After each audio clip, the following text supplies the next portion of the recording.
Welcome back, YouTube, to The Vault.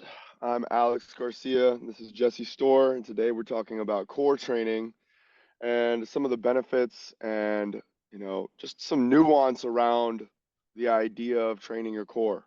So we're just going to get right into it. Jesse, what are your thoughts on developing your core? How should, gym goers go about strengthening their core?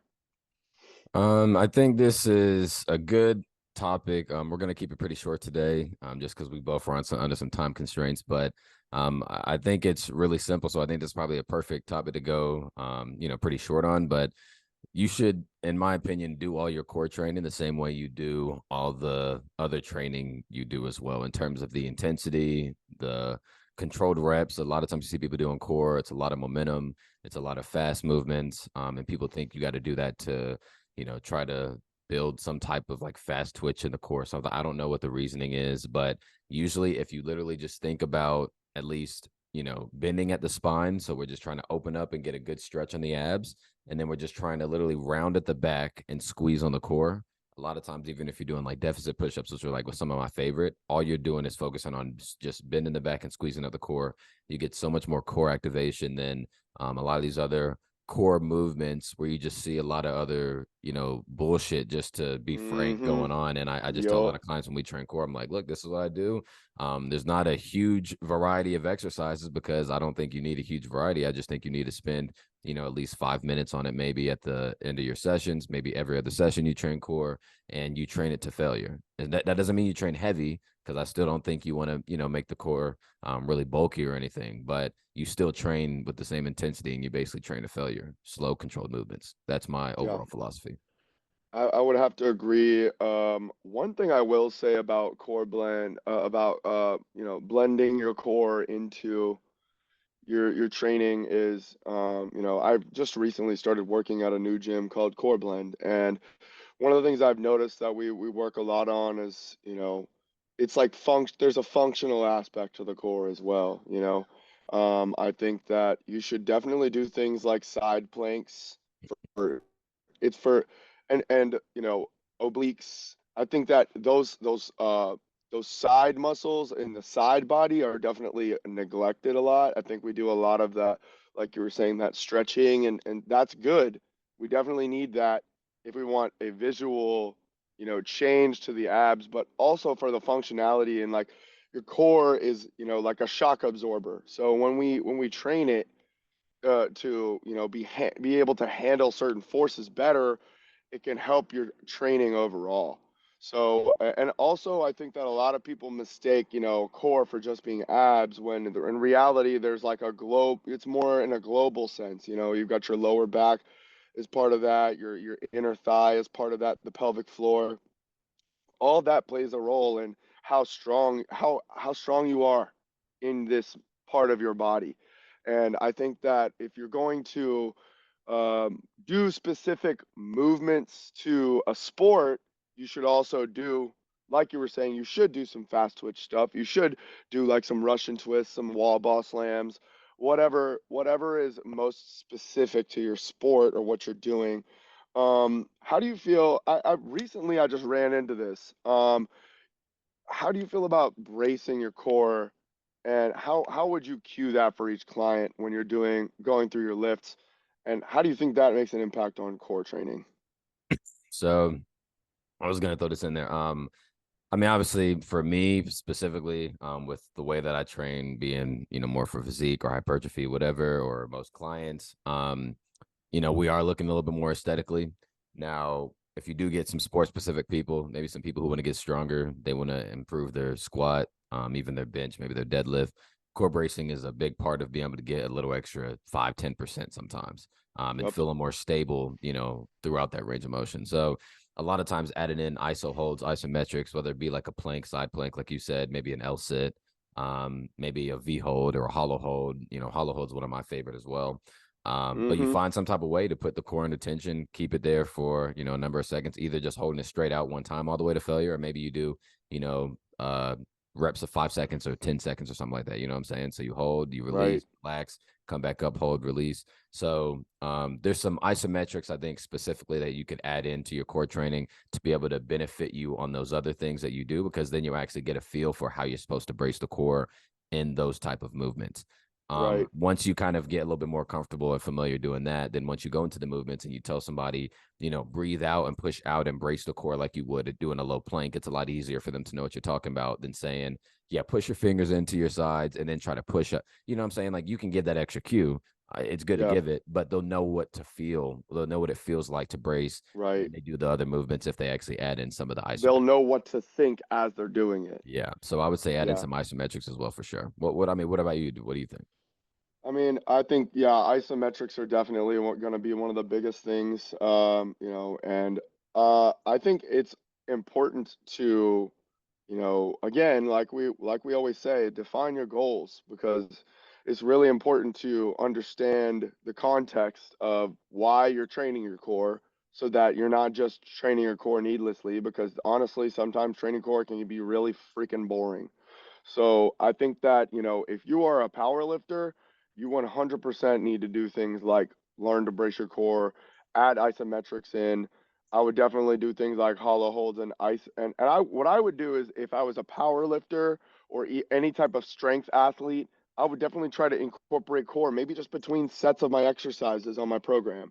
Maybe I don't even just, maybe I have a little section at the end, but maybe also I could superset core into a couple of things there, and not have too much, not have too much of a huge impact on my lifts, if I'm doing them. Obviously, you don't want to overdo it. You want to make sure you actually get decent rest, Yeah, and I but there's mean, nothing wrong with throwing some core in between sets, I think, to help you just dial that in and keep those muscles engaged on a regular basis.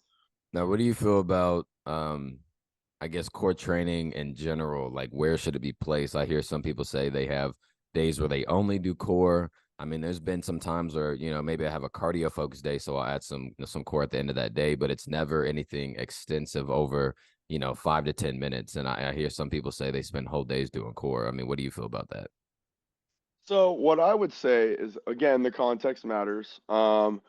If you are a weight loss person, if you are trying to, lose weight and you want to see your abs, you know, you're probably making a whole day for core is always probably a good idea for just, your overall wellness, in terms of it's like the glue that holds everything together. But sitting on the floor doing a bunch of ab exercises isn't going to help you unless you're in a calorie deficit in that Yeah, I situation, mean, that's right? always my mindset. Yeah. And I think that, like, I'm also okay with not seeing abs. But I do want a strong core. So I don't want to just, I don't just do things for aesthetics. I also do them for function. Mhm. So I think that it's important to define where you're at, because, like, and this is something else that I personally struggled with. I've had disc issues in the past, and so what that can cause is some imbalances in your core, and you can, like, a weak ab. I've struggled with a weak left ab. Also, tennis. Being a tennis player, I tend to twist to one side more often than not, because my forehand is dominant over my backhand. So I'm going to focus a lot more on turning to this side a lot more, and as a result, one side of my core is going to get used to getting crunched up a lot more often. So we want to work on things like that, on keeping things balanced as well. For the inevitable fact that there's going to be a repetitive movement that you do, it will affect the way that your core adapts over time. So I definitely think that it's important to find your imbalances and create the program around that, with that in mind. And it depends. I would say, if you're really sick of doing core, and you have been doing it at the end of your workout for a long time, maybe put it first a couple of times, just so you can actually get it done. Because for some people, it's a wellness thing, and I think that it needs to be done so that, there's improvement with things like core bracing. There's improvement with, like, maybe just like pain related symptoms, and overall fitness. I think core strength is really important. It helps you run harder. It helps you brace with a little bit more, just more balance. And also the main thing with core training that I've experienced is that, you know, the more you do it over the course of time, the better you'll get at it. So you just got to stick with it. You just got to Mhm. stick with it long enough for you to really see the benefits of it, because it's not going to happen in a vacuum. It's not going to be like you're going to just do abs for even a month and you'll see them, or but you will see benefits of, uh, carrying across other Yeah, things like getting in better your with other life. organs. Yeah, like and with lifts and yeah, just in general. Um, but it definitely is a very wide context there. You got to define it. Now, one thing I've ran into recently that I think is an interesting topic, and I want to actually one day have a guest on here to talk about this, but I've noticed that actually we have to be careful because there are women out there who once they've gone through a pregnancy, they get tears in their core, in their abs. Hmm. So you have to learn to teach them proper bracing technique, which is different than what you would teach something like a power lifter who's bracing against a belt. Because when you push down against your internal organs like that, it's not necessarily conducive to their core getting stronger. It might actually be exacerbating the problem. What do you think about that? Yeah, you have a weaker diaphragm as well. So you end up, Yeah, running the risk of, either getting a hernia or something else as well, especially post right. pregnancy. So, no, I mean, even during pregnancy, you can get a hernia. So, I mean, it's that's definitely something that would be interesting to talk about. To have a guest in here at least that knows a little bit more about that for sure.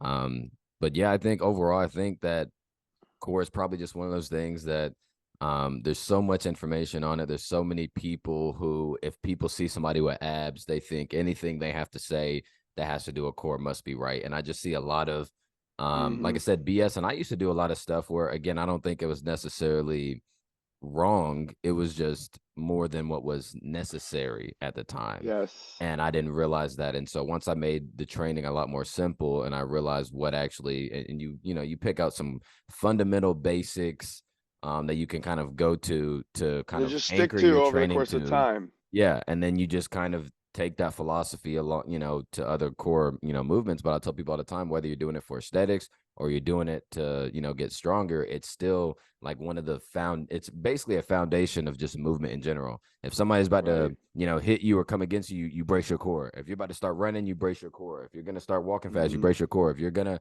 Yes. fall, you brace your like there's all these things where bracing your core happens when you don't even realize it because it's your body's way of trying to stabilize itself and protect itself before, the follow-up movement happens. So at the end of the Right. day, no matter if you're training for strength or you're training for aesthetics, training to make sure that you actually do have a strong core and that your core health is synonymous with the rest of your body's health. You don't want to have super strong legs or a super strong upper body and a weak core.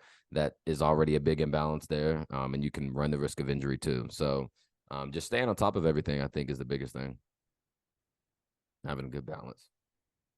Yes. I would have to agree. I think balance is key, man. It really is. I think though there should be a point I think where everybody spams a bit of core and goes through it. I think that if you do that, you're setting yourself up for better lifts. You're setting Mhm. yourself up for, a better mind muscle connection, which mind muscle connection with core especially can be one of the differences between you getting a rep or more. Yep. Sometimes you just and you know, finding what works for you is really the most important thing. A couple of recommendations I always have for people is dead bugs are one of my favorite ones. That's part of the McGill Big Three. That's really great for as like a herniated disc protocol. Hmm. So I would just do that even if you don't have a disc problem, because it's going to teach you how to keep your spine in a stable position. And you kind of you have to teach. It's like a proprioception thing where your body learns how to stay in that position better, so Hmm. that when you're going through things like a squat, you don't see any excessive extension or flexion. You're able to maintain that neutrality of the spine a lot better. Another thing to address here is that, a lot of people are getting on the floor, doing a lot of ab exercises and all this and that and the other. But the truth is, you're going to get a lot of core activation simply from doing some of these movements that require more than one or two muscle groups at a time. Like I think that, you know, one of the things that helped my abs go from like pretty good to, in my opinion, pretty impressive is just like doing more compound movements. Like I started high bar squatting, and I noticed my abs just got torn up, man, so bad. Another one is front rack kettlebell step ups. Those burned me so bad. Oh my God. Those got me so good. And those were functional. I was using my abs within the context of a movement that I do every day. You know Mm-hmm. what I mean? Like that's what I really want to focus on when I'm thinking about training my core and getting it stronger is how can I apply it in a way that's going to be useful for my training and my everyday life. Mm-hmm. No, I think that's a good way to look at it too. And I'd even tell people, even when it comes to like frequency of training abs, if you really just kept it simple, like I said, and just 5 to 10 minutes a day, if your abs aren't sore, and I still say again, training to failure, if your abs aren't sore though, and you know, it's day two or, you know, the next day, you just train the day before, train them again. You can train them every day if you want to, if they're not sore, but if they're sore, Yes, let them rest, let them recover. And then they right. recover, go back in, train them again, especially if you want to, you know, train them on a more regular basis and you don't want to spend an entire day on them. That's what I tell people. Just hit them more frequently throughout the week. Don't spend a whole day on them because there's other bigger muscle groups that actually need that attention and time. And like you said, a lot of the, you know, the bigger movements, if you add in the squats or the deadlift or, you know, even bent over rows and things where you have to actually brace in order to stabilize yourself, you're going to get some of that secondhand core work anyways, just from that. So, Right. um, but yeah, man, I think it's about time. I know we both got to get up out of here, but yeah, if y'all have any even exercises or any core recommendations, leave them in the comments. I'd be, you know, interested just to see how everybody else trains core as well. But yeah, got anything else you want to add, Alex? Oh yeah, one more thing. I was gonna say one movement that has been money for me is the Palloff press, an anti-rotational movement, and that's something that not is not always thought of. You know, a lot of people are thinking, oh, I got to be active, but like the core is also designed to help you like avoid rotation Mhm. and you know absorb shock, like we were saying before. So make sure to add an anti-rotational movement in there once in a while, and what's nice is you don't have to get on the damn floor. You could just do it with a cable or a band or whatever. But Oh, that's all I got to add. You know, we could go all day about this. We could probably do a whole series on, you know, core training and how it's affected by yeah, the compound different types of movements and core all of training this. and stuff, and Yeah, maybe we might do that, you know, at some point. We just yeah, wanted to give, you know, something quick, concise, in general for core, you know, today. yes. But yeah, all right, sounds good. Well, as always, like, subscribe, share the video, and eat your damn protein.